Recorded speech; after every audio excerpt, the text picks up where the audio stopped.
yeah, I went for it after my second baby was born. I went for my own. Um, you had something on your shoulders. Yeah, it's a tropical island, so Yeah, sometimes there are insects this big. I know. Yeah. So if you go to Tenerife, guys, cockroaches this big. About Yeah. Japan as well. We have these things, and like in Japan, everything is small. Cars are small, food is small. Insects, cockroaches are enormous. So don't come here if you're afraid of really enormous insects. Hello everyone, I am Bartolo for Gallery Teachers, and here we talk about TEFL, that is teaching English as a foreign language. Today we will explore the beauties and the difficulties of moving and teaching English in Japan.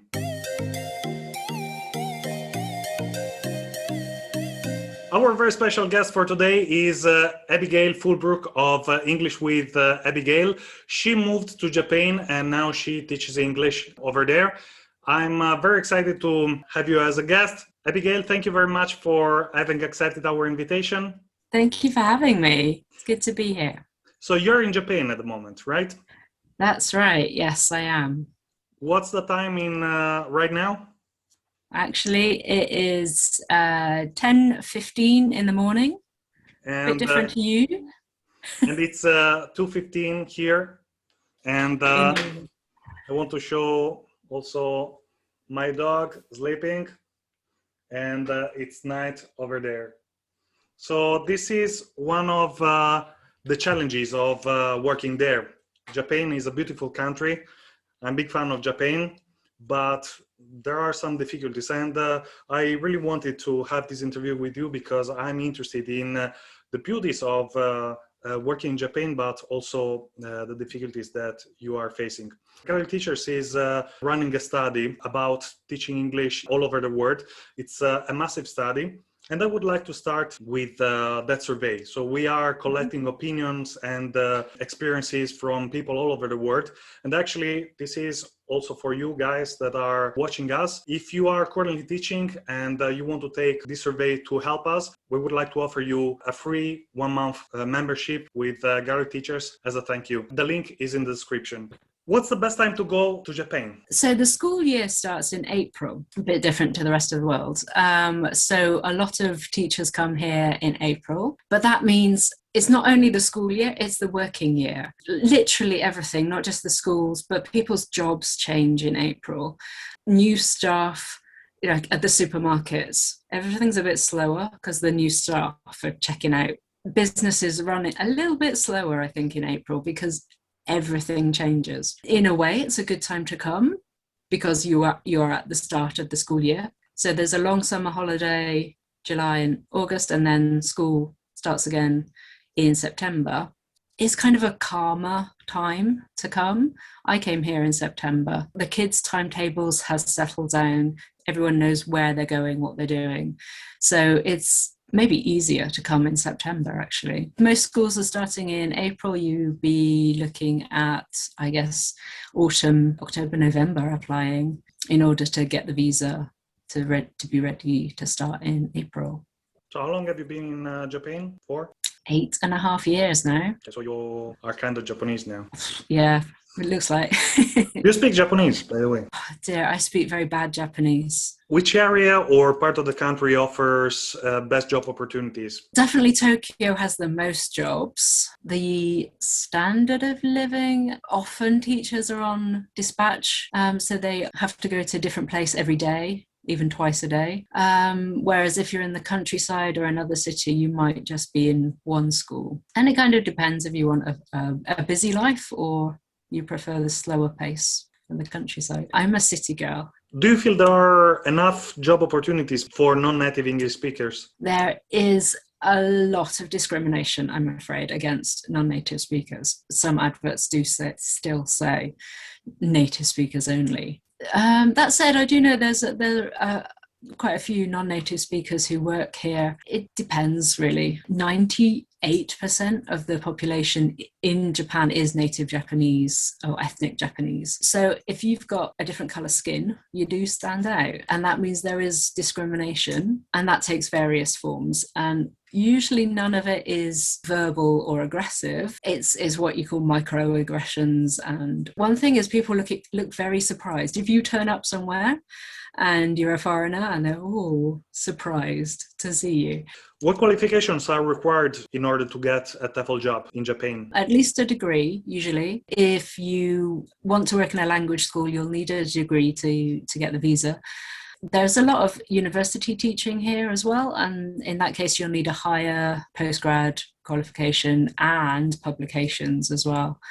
So yeah, it depends what level job you want to go for. It's a very popular country, of course, to come here. The good positions have a lot of applications. Talking about Corona at the moment, it's tricky and they are very limited with the amount of working visas that are being issued at the moment, I believe. So it's pretty hard. You need a job offer. So you need a visa to... So a sponsor, you need a sponsor. You need a sponsor, yeah. You need a sponsor to get your visa. I've heard of self-sponsored visas, but they're pretty unusual. What is the average TEFL salary in this country? If you've got 2 years or less experience, you'd be starting on about 215,000 yen a month. There's $2,100 a month, which sounds a lot, but in Japan, the cost of living is high here. So that's okay. That's okay salary. You're not going to make your fortune. What is the best way to find job opportunities? Are there dedicated websites? Gaijin Pot is it's probably the most popular one. And if you're a school in Japan and you want to promote your vacancies, we have a job board at galleryteachers.com, so you can use our job board if you want. What is the best way to find accommodation? Are there any websites that you can recommend? Yeah, again, Gaijin Pot, the same website, is everything you need for Japan that has accommodation. Often the employer will provide accommodation. There are more and more shared houses that you rent one room and, shared facilities in. So yeah, it's getting easier to find accommodation here. And do you have any advice about food? Be open-minded if you can. It's quite hard to be a vegetarian, and it's quite hard if you need something like halal food. A lot of food is fish-based. It can be tricky if you've got allergies and you're eating out. It's really possible to eat well in Japan, even with specific dietary requirements. It's doable. What advice can you give about transportation? Oh, it's great and it's easy to get around. Public transport is really efficient. You might have seen those videos of people getting pushed onto trains in Tokyo. That doesn't really happen anymore. It does get pretty crowded during rush hour in the mornings, in the evenings too. But the trains are so efficient, always on time, spotless, like you wouldn't believe. Do you have any advice about health and safety? Japan has a reputation of being really safe, and it is. Walking around Tokyo as a woman alone, I feel safe. Of course, crimes do happen, but generally you've got to watch out for your umbrella and your bicycle. Those things will get borrowed if you're not careful. But yeah, in general, it feels safe. It is safe.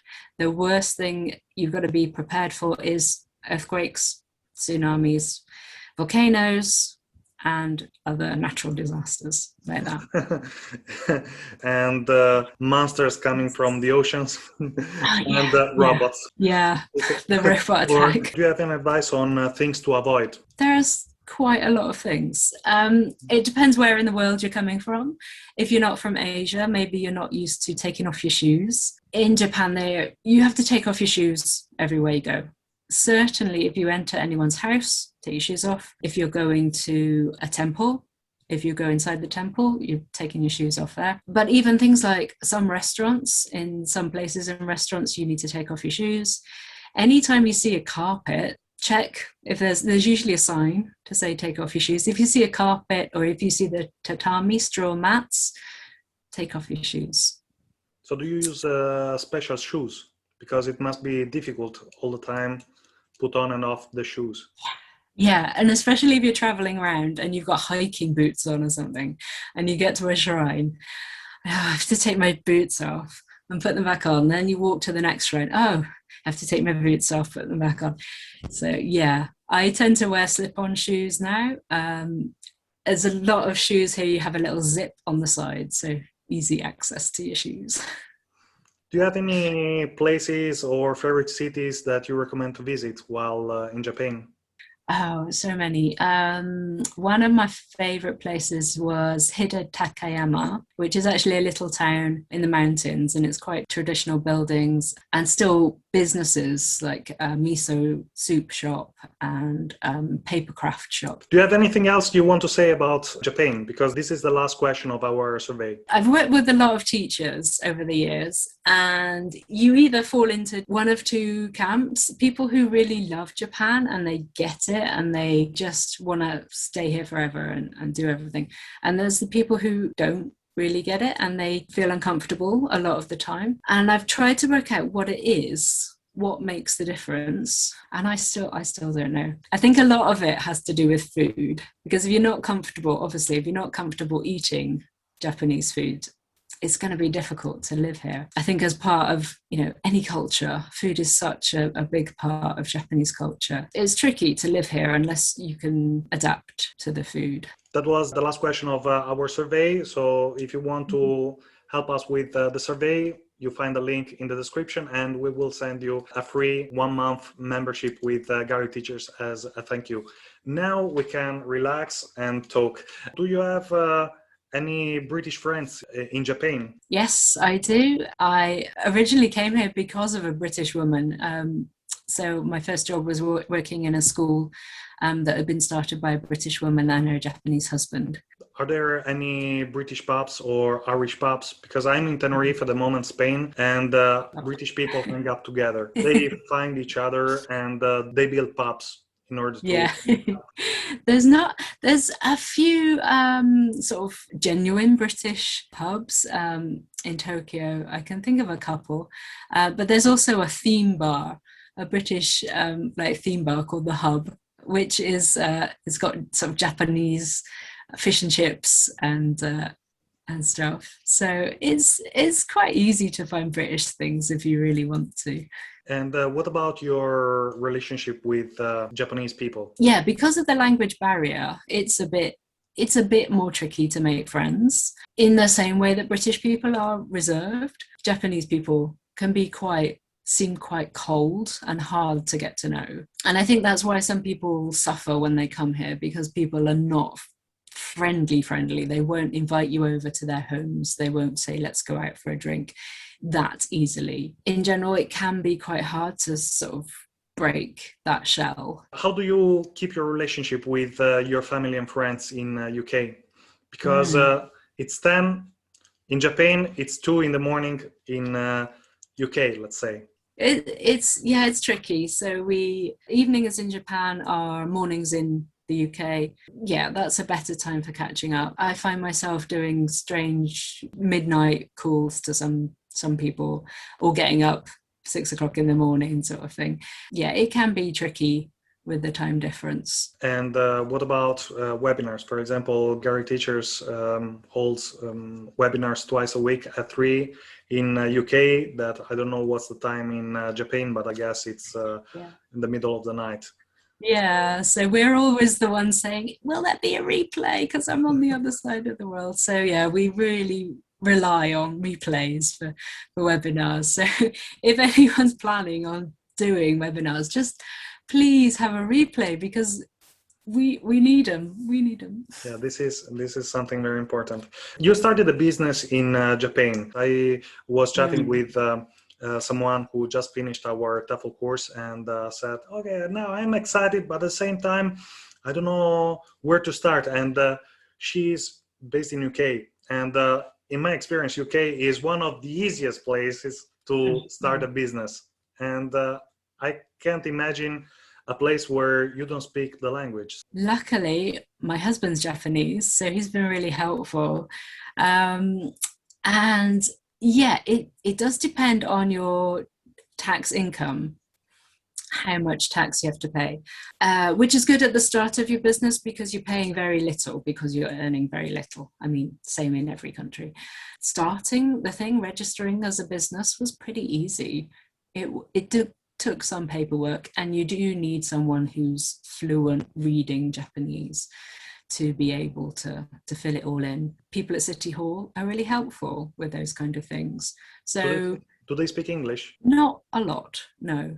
So that's why it helps to have a fluent speaker, fluent reader especially. It's not easy, but it's not too complicated either, I would say. Your business is English with Abigail, and you can find it online. I guess you work prevalently with Japanese people. Actually, no, I don't, because I'm teaching online now. My main teaching is Mum's English Circle, which is for women around the world. We have members in Poland, in Bolivia, Indonesia, Malaysia, Japan, Ukraine, and Mongolia too. And how do you manage the time differences? Can be a bit tricky. So I'm really clear that these lessons are at this time in Japan, they're in my time. So please check. The students, the learners have to check their time zone. I rely on them to try to check. I give them the tools and, connect them with their websites, but it's up to them. They're all adults. I know they can do it. One of the aspects that interest me the most is going global or niching down. And you are a bit of both, because you are going global in the sense that you have students from all over the world, but at the same time you focus on mothers. Am I correct? That's right, yeah. So when I had my kids, I was working for a language school. Working for a language school is kind of antisocial hours, because you're working mostly afternoons, evenings, and weekends. And when I had my kids, that's not when I want to work. I want to be working in the daytime. That's what started me on the path to my own business. But then I thought, there are other mothers out there with this problem. They don't want to have lessons necessarily the same time as other people. They don't want to late night lessons. So I wanted to start something that would be really flexible. That's why I chose mothers as a niche. Maybe some teachers spend a lot of time thinking, I need to do exam preparation, or I need to hit business people, or I need to be really focused on medical professionals. And a life stage can be a niche as well. You can target mothers or people who are moving countries, people who are retired. That can be a niche as much as lawyers or architects or anything else like that. So what's the topic of one of your classes? We actually have themes every month. This month in May, we're talking about jobs and careers. So each week we have a question like, what did you want to be when you were a kid? But then also stuff like, how did your job change when you became a mother? What do you want for your kids to do? The conversations have this starting point, but they go off like conversations do. They naturally grow. And I think it's based on your experience, because you're a mother too, and you are teaching from home. How do you put together your life as a mother and your life as a businesswoman in Japan? Yeah. Even more difficult. So three challenges in one. Having kids, certainly changed my working life. In Japan, we do have actually very good childcare. So my kids are at nursery now. So that's allowed me to run the business and start a business, but it is only for a limited time each day. So I have to be very focused. Today I'm going to do this in my window of time. I think my biggest tip would be just to try to parcel some time each day to say, right, this is my business time. This is the kids' time. Think about what you're going to do. Get a hit list and do boom, boom, boom. And then you can pack up when the kids come home and go on. And it takes maybe longer than it would for somebody who was single and had no kids at all. But, small steps are good. Small steps will move you as fast. Now you have enough students not to worry too much about having new ones. But when you start, especially when you are in a new country, everything is new. Even your ability to speak and being understood is very, very limited. How do you start your business? I had worked for the language school before, so I had some contacts. A few of them are now private students of mine. I also worked on a marketplace website, two actually, one called italki and one called Cafe Talk. I did that for a short time in between babies. You obviously have to pay commission for these websites, so you're not getting all the money to yourself. So after I had my second baby, I thought, let's go for it. Let's just do my own, no more marketplace. I'd also been building up a Facebook page. That was my initial place for my own independent students. Would you like to do some promotion on your business? Yeah, my Mum's English Circle is my main offering at the moment, which is for mums. I want to say learning, but mostly they're quite high level. So we actually have English teachers in Mum's English Circle as well. And it's for getting to know people around the world, making friends, improving your English little by little every day. So it's Mum's English Circle. And if people want to contact you? Yeah, you can go to mumsenglishcircle.com, or my business and my blog is englishwithabigail.com. I actually have lessons 5 times a week, and it's not open all the time, so you can only join at certain times of the year. That's so we get to know each other a bit better and create a close community. Look on my website for mumsenglishcircle.com and you'll find out the next time that we're open. Abigail, thank you very much for your time. I think it's been a brilliant interview. And that's all for today. I am Bartolo Ansaldi, and our very special guest for today was Abigail Fulbrook of English with Abigail. Thank you for watching us. If you want to be interviewed on this channel, or if you want to write an article for our blog, please write it us at editorial@galleryteachers.com. And that's all. Thank you. And until next time, happy teaching and happy learning. If you want Thank to... you. Bye-bye.